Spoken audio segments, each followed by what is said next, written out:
Greetings and salutations. Welcome back to the Let's Not Do This podcast on Wednesday, the 20, no, it is the 3rd of September. I thought it was August still. September 3rd, year of our Lord, 2025. You got the big O, Leon Oliver, sitting alongside two of the unwisest men I know. Chris, looking more and more like the Unabomber's retarded half brother. How are you, sir? Can we say Probably that? shouldn't say that word. I apologize for Yeah. saying that word right off the Did we bat. just get canceled finally? Yeah, but Yeah, I think you're supposed to wait like a minute before you say anything like that. yeah, Oh, well, that's you know. only for people that are monetized. So yeah, Yeah, it's unfiltered the podcast here. But Scotty, how are you, sir? Real football's here. Real Yes. NFL football is about to be here, so I'm great. Well, My picks are good. Are we sure there's real football? Because the Cowboys are playing tomorrow. I don't know how real that gets. Yeah. That's true. Yeah, Yeah. might get real ugly. We'll see. We'll talk about that in a little bit. Yes, the real NFL football is back. Mañana, we got Philadelphia hoisting the banner. They will not be on the field for the ceremony as they take on the Dallas Cowboys. And then on Friday night in Sao Paulo, Brazil, we got the Chiefs and the Chargers, a little AFC West rivalry in the land where they like to do the samba. Will Samba, if you like and subscribe to this podcast here, help us continue to grow, and maybe we can make a little money, make a little dinero. I don't know what they spend in Brazil. Do you know what the currency is? What's their money? Uh, Uh, Is it like a Brazilian dollar? I have no idea. I'm I whatever. almost said pesos. That might be racist. hold Could- please. Could be a Brazilian peso. I don't know, but yeah, get into it. Brazilian real. Real. Okay. Brazilian Real sounds like a really shitty, like third division Brazilian football team that I would lose money on at 3 a.m. placing a bet for the next day. You want to know what the exchange rate is? Yes, please. I'm sure it's great. 1 Brazilian real equals 18 cents. Ooh.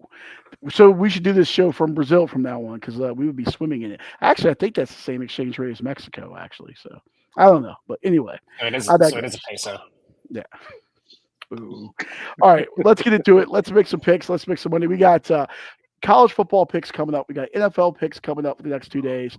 We got some Friday night college football picks coming up. And of course, join us here Saturday morning at 9 a.m. for doing lines as we break down college football as we go into week 2. Before we get into the picks a little bit, gentlemen, real quick, I want to talk about what we saw last weekend. Mainly Alabama going down to Tallahassee for the first time ever and pretty much getting pushed around by Florida State. Is it time to press the panic button for you guys in Tuscaloosa? Is Alabama football dead? What do you guys think? Chris, I'll start with you. I'm sure you have a very nuanced take on this. I fucking hope so. Sick of those cousin fuckers. Yeah, I wouldn't panic just yet, but I'm sure I haven't looked at their schedule. I don't care about the SEC. I hope it is miserably bad this year. Like I said before, all those games started that they're going to be overrated and very disappointing. So yeah, I hope so. But I mean, what are you going to do? You went to Florida State. Florida State never lacking in talent. Lacking in direction a lot of times, and they did not have a quarterback last year. They do have a quarterback now. So yeah, I don't panic yet, but hopefully 2 or 3 more games and they start 0-3 or 0-4. That'd be great. Let me tell you something. They're playing the mighty, Warhawks of Louisiana Monroe at home Saturday night. If they don't beat the ever loving stuff in the out of Louisiana Monroe, there's going to be people with pitchforks from Gadsden to Mobile, just enraged down in that state there. Scotty, are you saying Bama's goose is cooked too? I'm not exactly sure what that means, but I do think it is time to panic because you're Alabama and because they played a Florida State team that looked awful last year. And if you would have changed their uniforms, I would have thought the game was correct because Florida State looked like a Bama team and Bama looked like Florida State of last year, not being able to block, just getting dominated. Your quarterback is looking skittish and scared. Yeah, they did not look very good. And Florida State, man, like, where was that all last year? I'm assuming Gus Malzahn has a lot to do with that. And you could just tell they're rallying behind the quarterback. I always forget Castellanos, his last name. Yeah, Tommy I Castellanos. always want to say it like the baseball player. But yeah, man, I know we both bet Alabama minus 13.5, and I felt pretty good about it. And then just from the jump, you were like, oh, like Florida State was having their way. Offensive line was just dominating. Yeah, that is not Alabama. So they didn't make a 12-team playoff last year. They've already lost a game. Did they lose 4 or 5 last year? Was it 4? Bama went, I believe, it was 9-4 last year. I believe 5-3 in the SEC. Unheard of numbers. Yeah, and then you lose your first game as a 13, 14-point favorite. Yeah, it's time to panic. He better start winning some games, or he's gonna be out like before the year's over.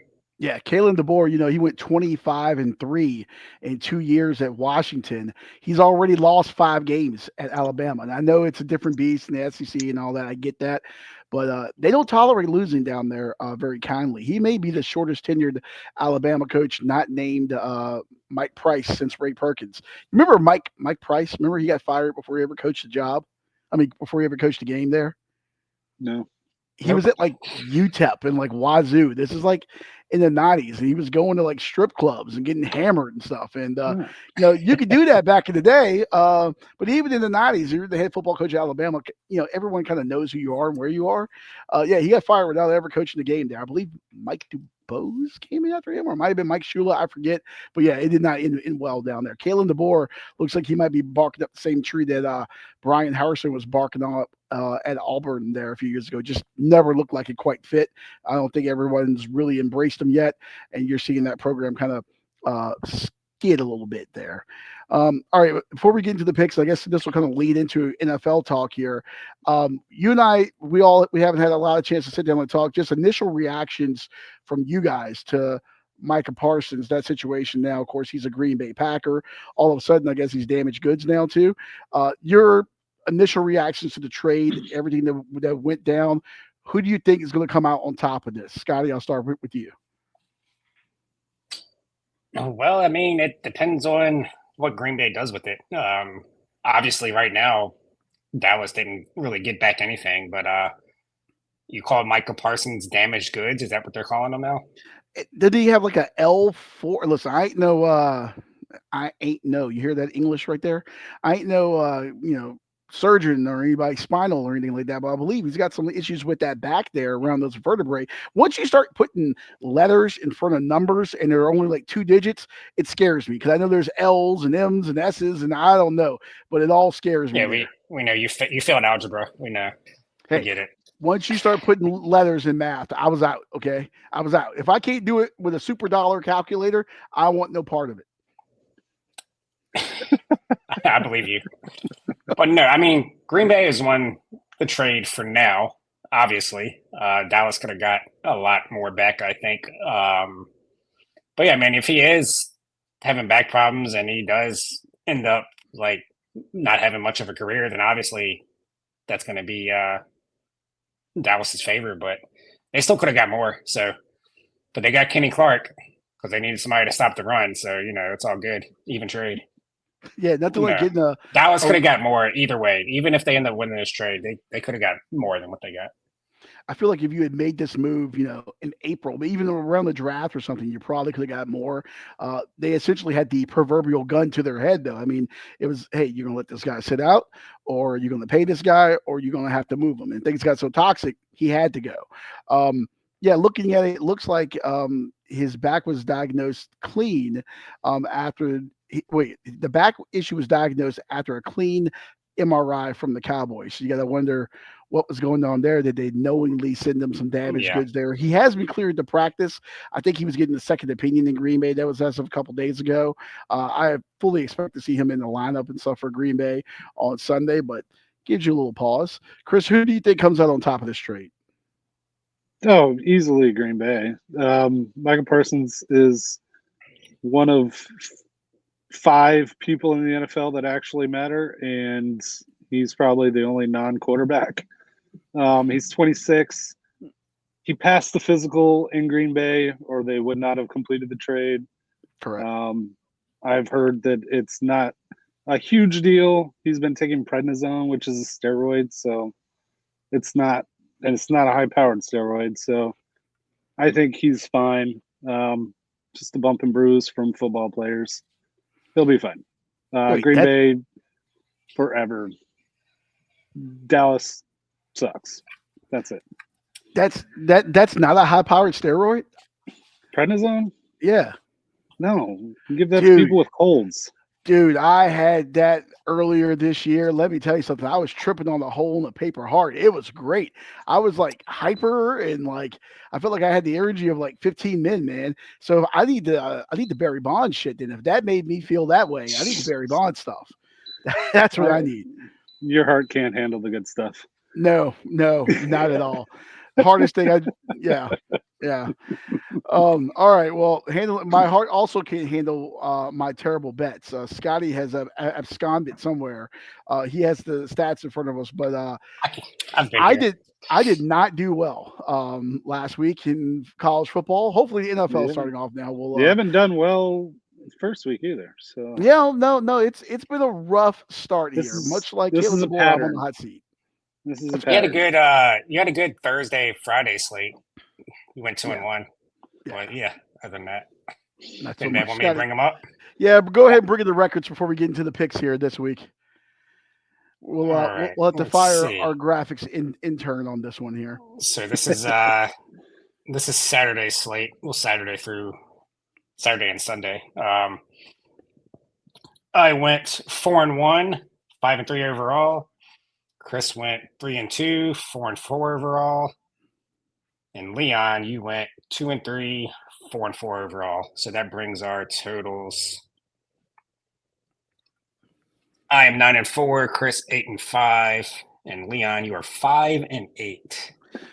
Tune in for doing lines on Saturday morning for more great picks like this. I'm going all FCS. FCS is where I make my money. I'm your FCS guy. You want to know who's going to win between Weber State and the Little Sisters of the Poor? I'm your guy. That's where I make my money. Start making those picks then. You give out one FCS winner and you're an FCS genius. We did not do our underdog parlay. We'll start on that this week on Saturday's show. But that one dog I did give out. Not only did that dog walk, that dog ran all over Davidson. Georgetown, I think it was 51-17, 51-14, something like that. Gave out Georgetown money line. They stomped the dog shit out of Davidson there in Charlotte. So I'm your FCS football guy. Don't you forget that. All right. I still don't believe that Georgetown has a football team. All right, well, let's get into the NFL picks here and start things off with Thursday night of football. This on NBC, also on Peacock. The Dallas Cowboys, Philadelphia Eagles. Right now on ESPN Bet, it's at Philly -7.5. Over under is 47.5. Who wants to take the floor first on this one? Not me. Chris, okay. Go ahead. Chris. No, I said not me. Oh, okay. Well, even more reason for you to go then. All right, Scotty, go. Yeah, everything about this game says Philly wins in a blowout. They're the best team in the NFL until they're not. They clearly were last year. You see Saquon on there. Should have been MVP last year. But, yeah, they're the clearly better team. They should go in here and win by 20, 30 points. But I'm taking the points with Dallas, plus 8.5 at multiple books. Yeah, I just think it's going to be one of those weird early. I mean, it's the opening game. It's a division game. The Eagles did lose some guys on defense. I think Dallas will be able to throw the ball. I don't know about running, but they're going to be able to throw the ball a little bit. Dak covers the spread against division foes. I had his numbers on here. I didn't write it down there. But yeah, he has a very good ATS record against NFC East teams. And yeah, the Eagles have 0 to prove right now. They're probably just going to be in the try to stay healthy mode to try to repeat. Dallas is playing for everything right now, all the drama they got going on. You mentioned the Micah Parsons trade. Their owner is taking the place of Dan Snyder as being crazy and alienating everybody. I think maybe that they come together and they shock the world and only lose by 6 or 7. So I'm going to take the 8.5 points.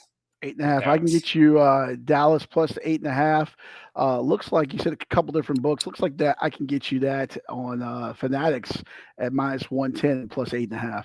All right. All right. Chris, I'll let you go. I'm sure you're going to pick the Dallas Cowboys, aren't you? You picked them to win the division.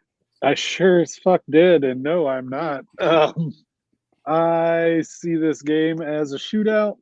47.5 seems low. What's the lowest I can get? Totals on this here, flipping back over as I accidentally flipped the college football. We'll have to pad a little bit here. Chris, I will let you know, I am glad that you're looking at the total because I was fading that way. I switched right before the show. So, yeah, it looks like across the board, it's 47.5 right now. Okay. Yeah. That should be an easy over. Dak, CeeDee Lamb, George Pickens, they're going to be throwing the ball all over the field. Eagles secondary they're not bringing back everybody that they had last year. So, I think this is going to be a big air game. I think Jalen Hurts is going to try and prove something. He's got 2 great wide receivers as well. So, give me all the points. 47.5, easy over. Probably more like 50, 52. 47.5. Yeah. So I was pick that too. But you think either the Eagles are either going to score 40 by themselves or it's going to be like a 28-24 type of game. Yeah, exactly. Easy over. Exactly, Scotty. I was leaning that way. Should be. Here's the thing. Dallas's defense was, I believe, 31st in points allowed last year, and that was with Micah Parsons. You mentioned you get CD and Dak reunited again because remember Dak was out for the year after week 9 last year. Plus you add in George Pickens to that mix. That should be able to keep that over, as you mentioned, in play, and maybe a backdoor cover because they have enough offensively to get things done. But here's the difference. Yeah, Philadelphia is not 100% the same team it was last year, but they beat Dallas last year by a combined score in those 2 games of 75-13. And I guess who didn't play. Dak didn't play in either one of those games. I get that. He'll help that gap, but that gap is wide between these 2 teams. It's opening night. It's Thursday night football. You have a bad defense. They're raising the banner. That building is going to be electric. They hate Dallas more than anything in this world. Give me Philadelphia, and I will take Philadelphia minus the points here, and I believe 8. I can You can get it at 8 at 365 or a Caesars. Yep, give me the 8 points there, and let's go ahead and put that on 365. Give them a little love. So, give me the 8 points. Well, good. I'm glad we disagree because when we agree, it's not going well this year. Actually, I take that back, Scotty. I'm going to retract that. On DraftKings, I could actually get that according to Action Network at minus 7.5. So give me the 7.5. Let me double check that. That doesn't sound right. At 115. Let me check it. That doesn't sound right to me. He's our Tony. I'm looking at it on the screen right here.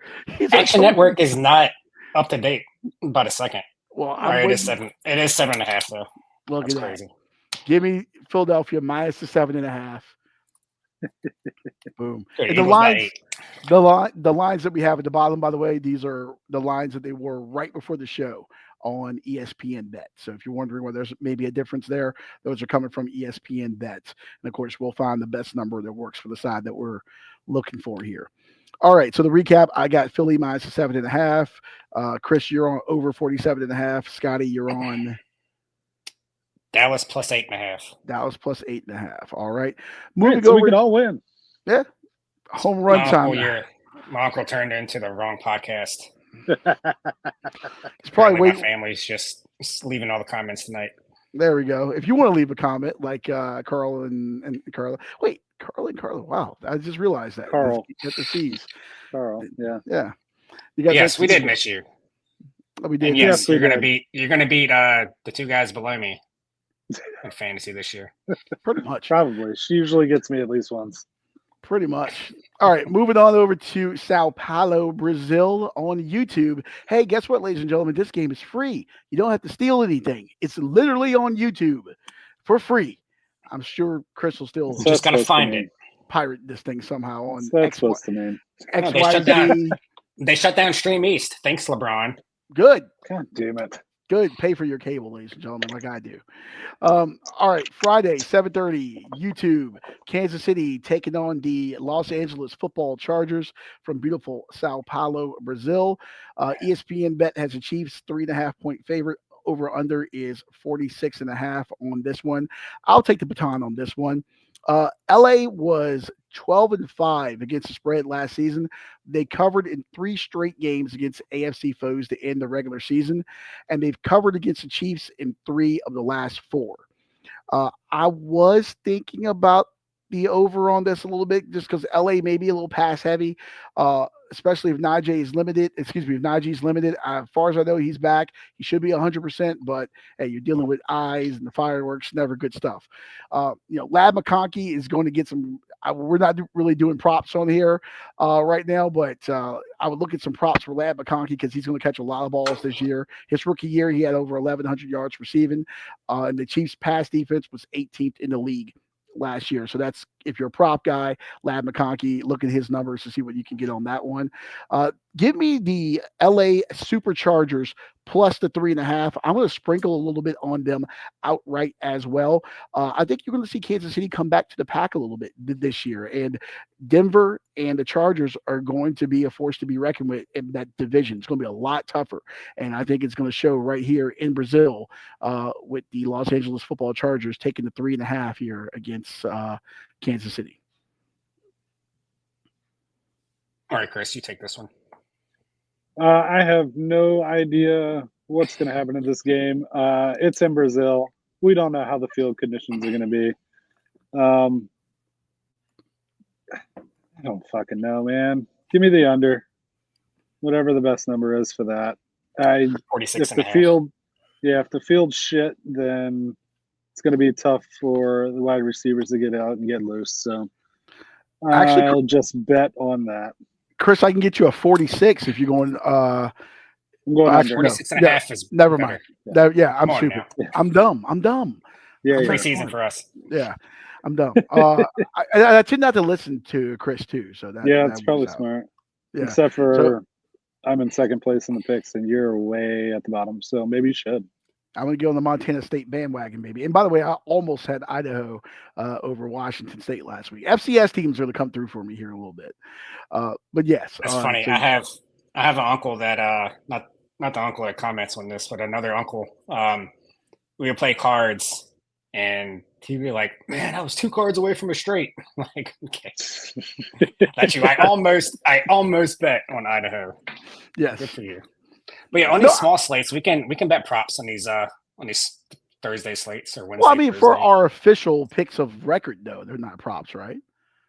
We should We were probably doing it have last year on like As on long the as short the slates, odds are right. not on Oh, okay. yeah, not on Saturday, not on our Saturday picks, but we're just Okay. picking between 1 or 2 games, and yeah, I don't see an Okay. issue Well, with that.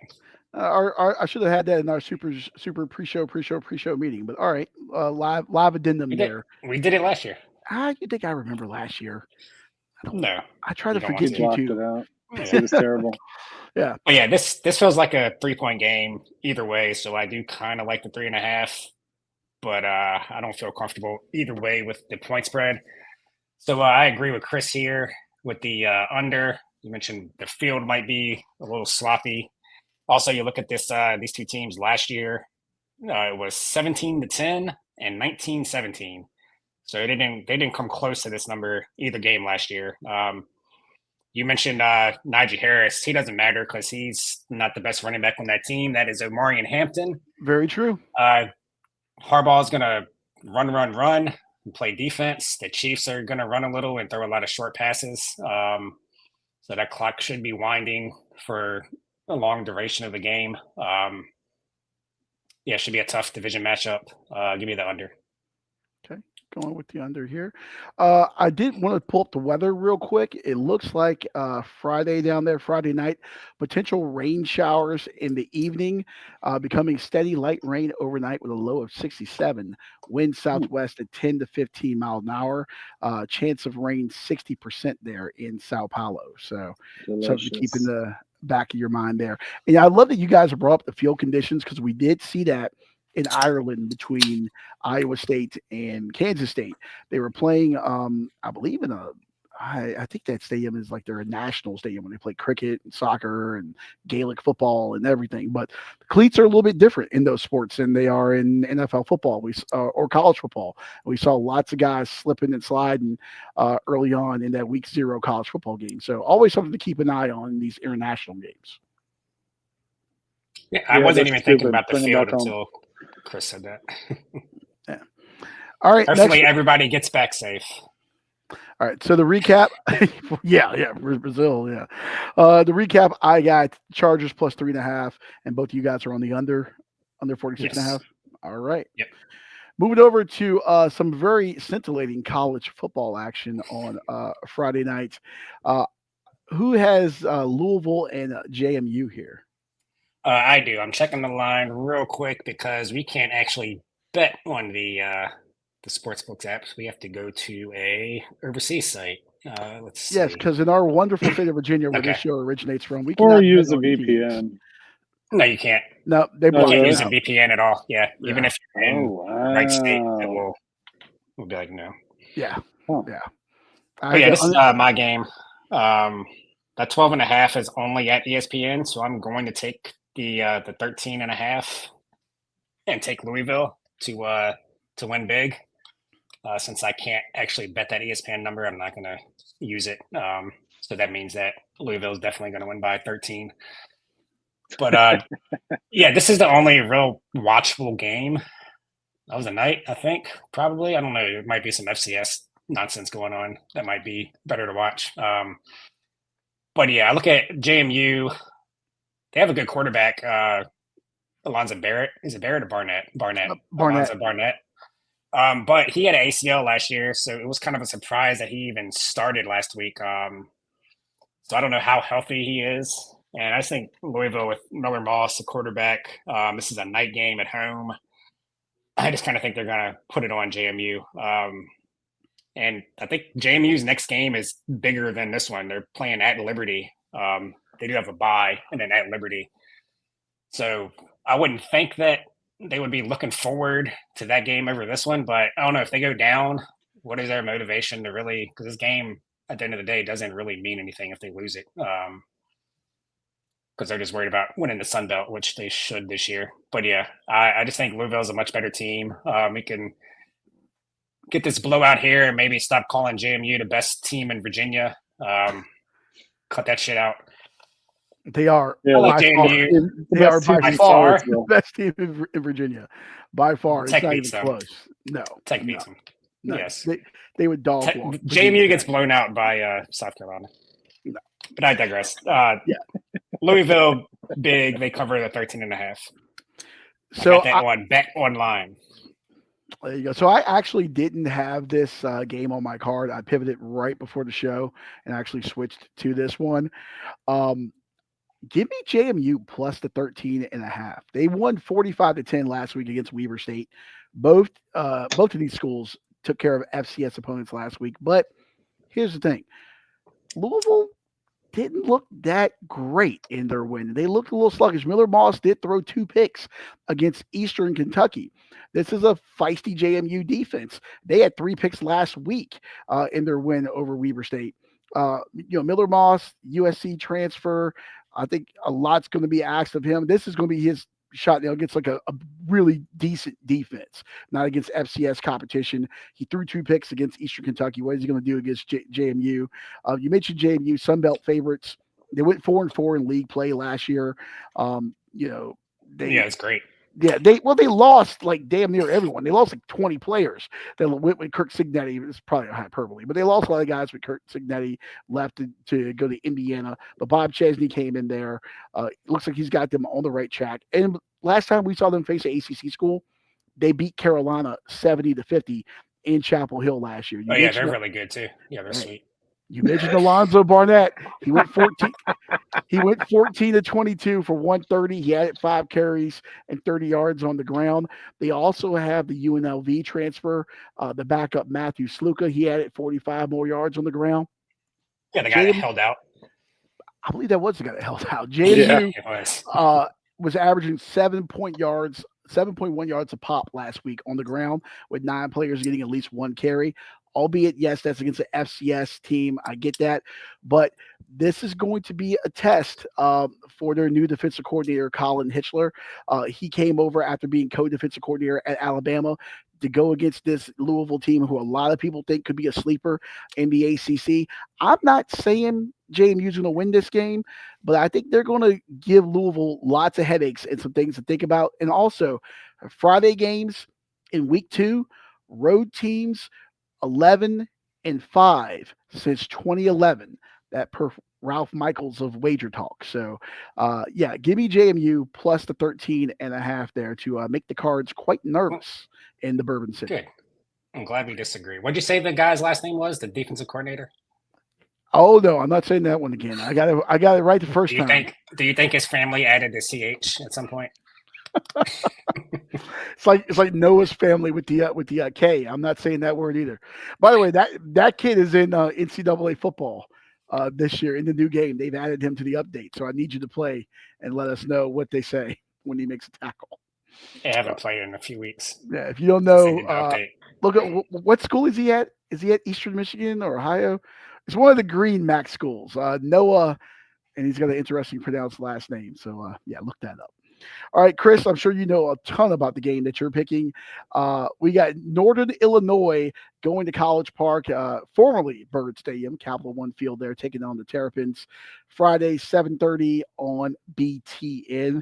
I love that this is going right up against Chiefs and Chargers. I'm sure this will do great numbers on the Big Ten Network. But I digress. Chris, you are up, sir. Yeah, this is the only other game that actually had a line when I was looking at it this afternoon on my smoke break. So I decided to go with this one. Maryland, if I recall correctly, I might not be recalling correctly, but I think they won big last week. So why not do it again against the Northern Illinois University Huskies? Didn't know they had a football team. They suck. Give me Maryland minus the points. NIU beat Notre Dame last year. What are you talking about? Yeah. Yeah. I don't follow Notre Dame. I don't care. That's why I like Maryland there. I agree with you. I think some people are going to be picking Northern Illinois just because of last year. Maryland won 39-7 last week against Florida Atlantic. I was flirting with Maryland on this game, largely because they have a true freshman. Remember this name, Malik Washington at quarterback. He's a local kid too. He's from Glen Burnie, Maryland. He went for 258. 3 touchdowns through the air last week. Yeah, I know it's against Florida Atlantic, but for a true freshman to go out there and put up those kind of numbers, Mike Locksley, one thing he's always done is recruit well in that DMV region there.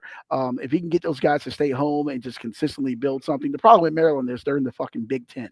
If they were still in the ACC, this program would be a lot further along, I think, but the road to perdition is so much harder in the Big Ten for them. But I like that freshman quarterback. If he stays healthy, he's going to be good. Because remember, they lost both of their other quarterbacks from last year. MJ Morris, the former NC State transfer, he is at Coastal Carolina. We saw him against Virginia last week. And he played great. Yeah, he was rough. And then Billy Edwards Jr.? I think he went to Minnesota. I know he transferred within the Big Ten, but they lost their top 2 passers from last year, and then you got a true freshman pulling the trigger there for Maryland. So Malik Washington, one game does not a career make, but he looked good for a true freshman early on last week. So where are you at on this one, Chris? Maryland and the points. Take the Terps plus. Is that the best number? 16.5. Let's see here. 16.5 on that. I'm on totals. I should be on spreads. And yeah, it looks like 16.5. And you can get that right now on DraftKings actually at 16.5. So yeah, everybody else is up to 17 now. Yeah, a lot of people moved to 17. You mentioned the other games. The other games, the lines weren't out because they involve FCS teams. You got like Western Illinois Okay. and Northwestern, and then Eastern Washington and Boise State. Well, yeah, because they can't make the line big enough. Yeah. Well, a battle of two teams as well between Eastern Washington and Boise State, who have like two of the weirdest colored fields in football. Eastern Washington has a blood red field. It's Yeah, that field's cool as shit. Yeah, Boise State was trying to sue them for having Yeah, a for field having of a color. colored field. Yeah. Whoa there. We don't like colored fields. That might be racist. Thank you, sir. Boise, people in Boise probably don't. That's those comments of Chris do not reflect those of the Let's Not Do This podcast. I'm sure Boise is a fine, lovely city, and I would like to buy land there one day. So I bet you would. I want to keep them on our side. Now, the great state of Ohio, they can go fuck themselves. But yeah. Speaking of Ohio, Texas going to Ohio last week, losing to Ohio State. Are you guys thinking Arch Manning could be a bust, or is this a game against the defending national champion at home and a defensive coordinator who's won several Super Bowls, who game planned correctly for a kid who thrown 25 career passes, I believe, going into that game? Where are you guys on that? I think he's fine. His first start against a major program, and it was the defending champs. So he didn't look good. We'll see what he does with the overrated SEC defenses. See if he can bounce back. Yeah, I think it's a little bit of both. A little bit of him being overrated, which I pretty much called it Saturday. Him and Cade Klubnik.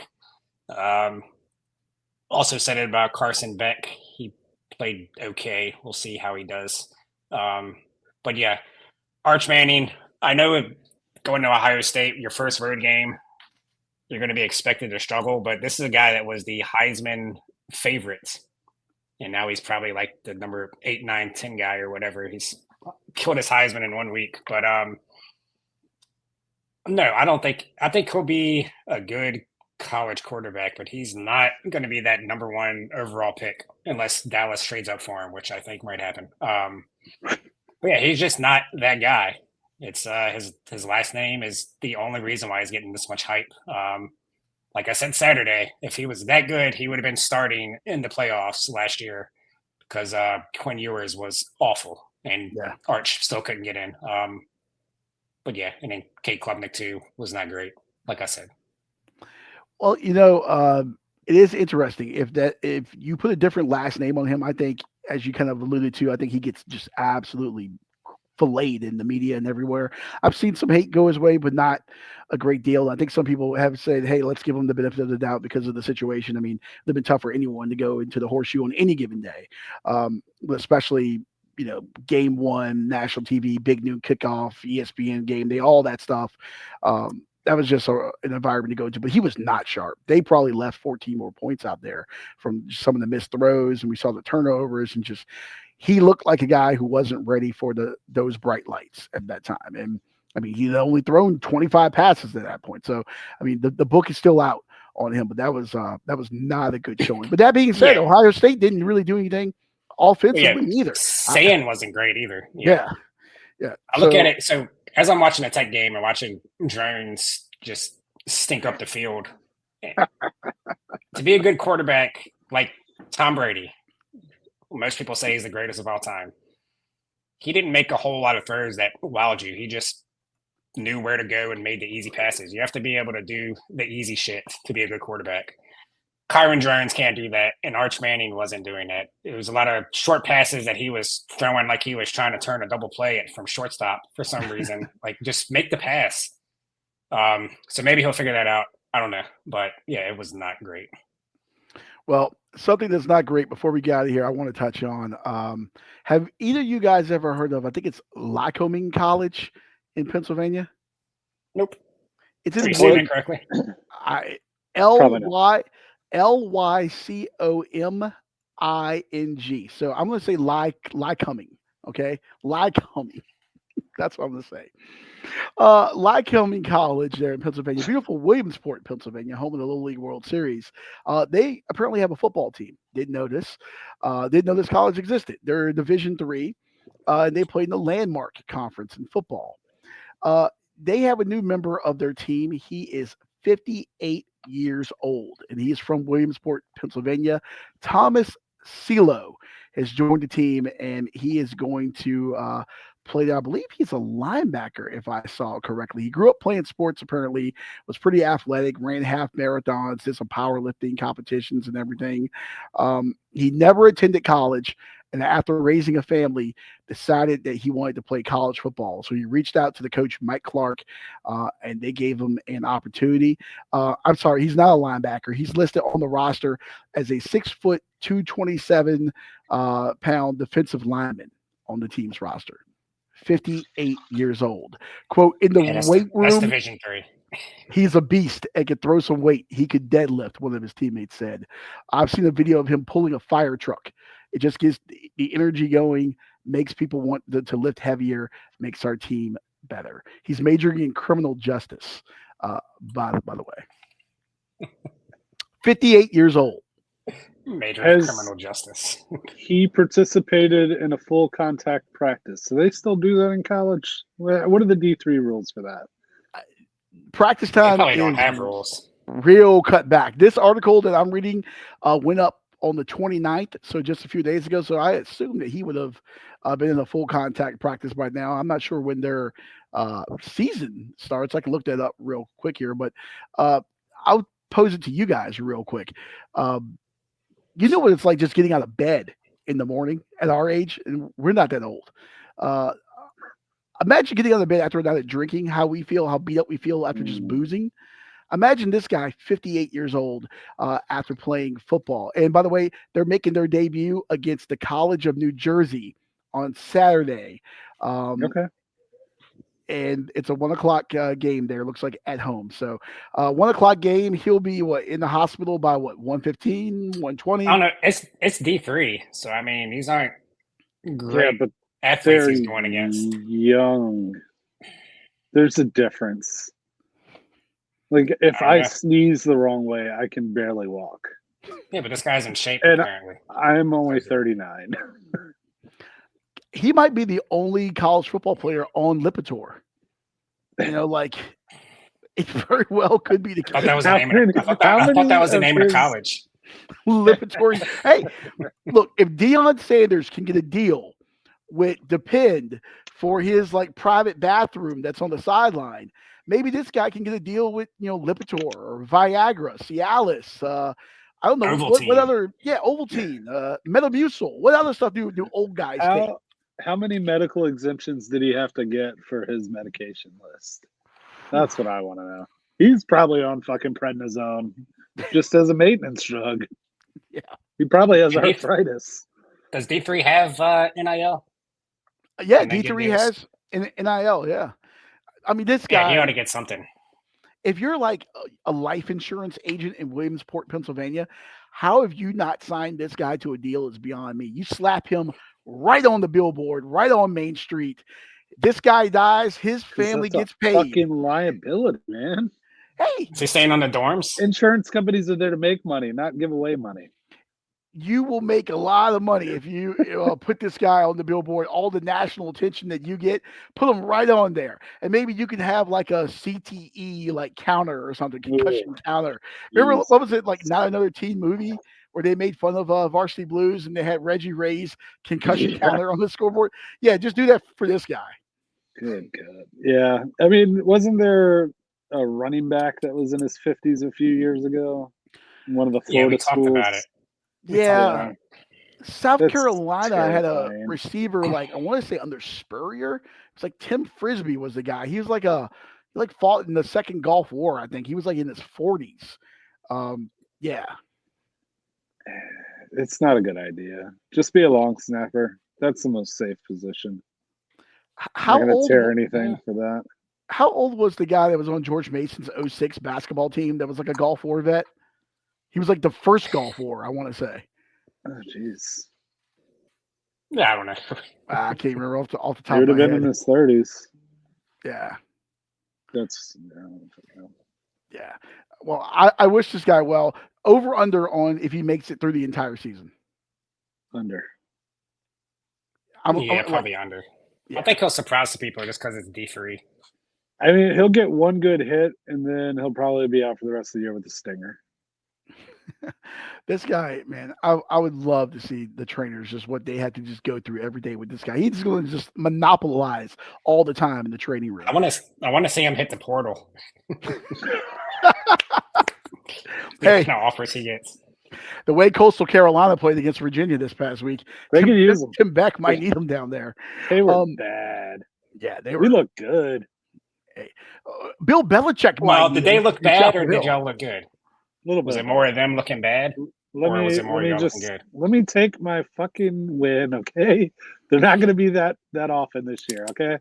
Let me I have agree. that. Virginia hopes and dreams come back down to reality on Saturday as they make the short trek to Raleigh to take on NC State. That line opened originally at 4.5. Money is coming in though; it's gone down now to 2.5 in Easy a lot of dub. places. Let's go. We'll have to talk about this off air, but I may be in Carter Finley for that one, so I will let you know. We'll make plans for doing lines accordingly. But if so, rest assured, I am putting Chris's rent check on. I have to work Saturday, so I'm not going to be here. So you have to be here. All right. Well, maybe Friday that we do doing lines. We'll figure it out. But All right. Lastly, before we get out of here, Bill Stay tuned. Belichick, Tar Heels. I knew you were going to talk about this.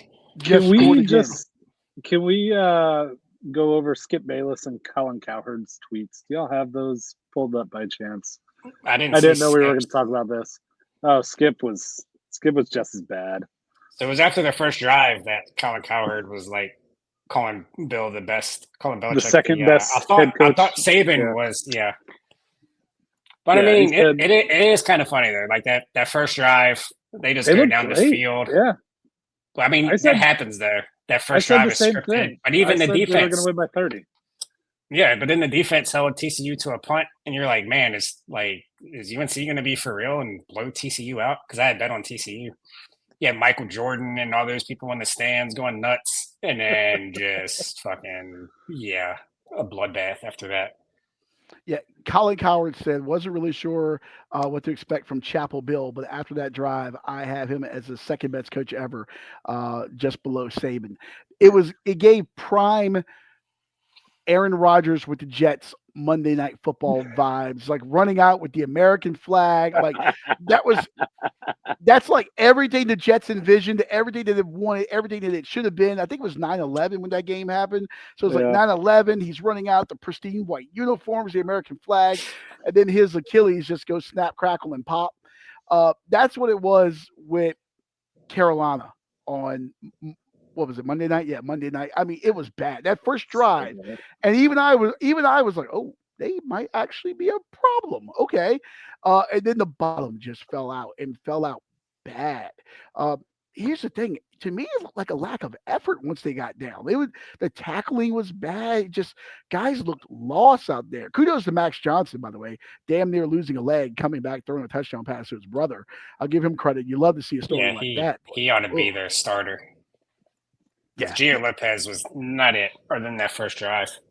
Gio Lopez looked like a guy that played at a low level, group of five. And I watched a couple games of his because I heard like the people that are smarter than everybody say how good South Alabama was and how good he was.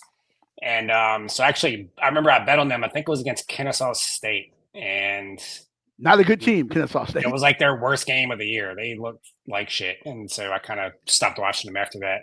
I think it was more the system they had and the lack of defense they went against is why he looked good. It's bad when Kirk Herbstreit has his dog, Peter, in the booth with a headset on with like 2 minutes left. Who would have thought in Bill Belichick's collegiate coaching debut, Aaron freaking Boone wasn't with his team. The New York Yankees manager wasn't with his team in Houston. They were playing the Astros the next day. He was in Chapel Hill watching Belichick coach the Heels. That's how big this was. And the Yankees are in the middle of a pennant run or division run, at least, whatever. he wasn't there. And we got 2 minutes left in the game. We got the damn dog on the broadcast. Too bad he couldn't call plays. Ooh. Yeah. What happens? The biggest story coming out of that is Bill Belichick's son's fucking haircut on the sideline. Did y'all see that? Steve No. Belichick looks like he was the guy that gets into some Colombian Bam Bam. Allegedly. He looks like that Oh, the coordinator. 24-year-old Yeah, his hair's always screwed up. 24-year-old guy who dates fucking 17-year-old high school senior girls So his and So wears does a lot of jinkos and Does a silk lot of shirts. Yeah. so like father like son. I think the best tweet was was it Belichick isn't used to deficits this big or something like that, except for his age gap with his girl or something like that. Oh, it's the but it's the most points he's ever given up. He never gave up 48 points in an NFL game. That's insane. That is that's Absolutely insane. That's rough. But classic Carolina football. Every time we're going to make a splash, whether it's Mac or Butch Davis or whatever, we're going to make a splash. And it just never happens. You're a basketball school, Carolina. You're not even that good at that anymore. Embrace it. Own what you are. Be what you are. I can't wait to see what their ticket sales are for their next game after that ass whooping on Monday night. If they don't improve, I think he quits before the end of the season. Does he quit first, or does the girlfriend leave him first? Ooh, I don't think she's going anywhere. She's still working on her real estate portfolio. Yeah, give it a couple more years. The best was they have this Hulu show that's coming out, like following them, kind of like a Hard Knocks type show. And TCU was trolling Carolina after the game. They were like, when does the show come out? And they posted like a link to like the press conference when they first announced it. And like, when does the first episode drop? I mean, TCU was shitting all over North Carolina on social media. It's like that one season of Last Chance U. I think it was the ICC second year.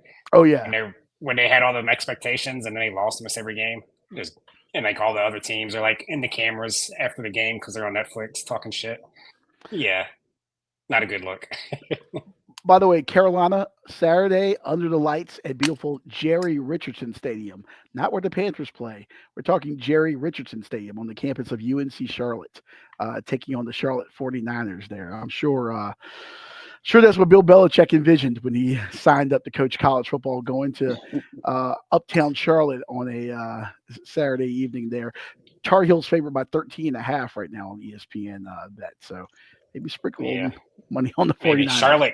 Charlotte cost me a parlay though. Yeah. No. All right. On that note, we will get out of here. Tune in maybe Saturday. We'll see. It might be Friday. We'll keep you posted. We got to figure out some things behind the scenes, cross some I's and cross some T's, dot some I's, all that good stuff. But doing lines, we'll have picks broken down for week 2 of the college football season and also for week 1 of the National Football League. So for these return of the underdog parlay. You got it. Return of the underdog parlay. Look out. Sponsored by possibly you. UNC football. Catch the fever, baby. Catch the fever. All right. We'll see you guys when we see you. Aloha means goodbye.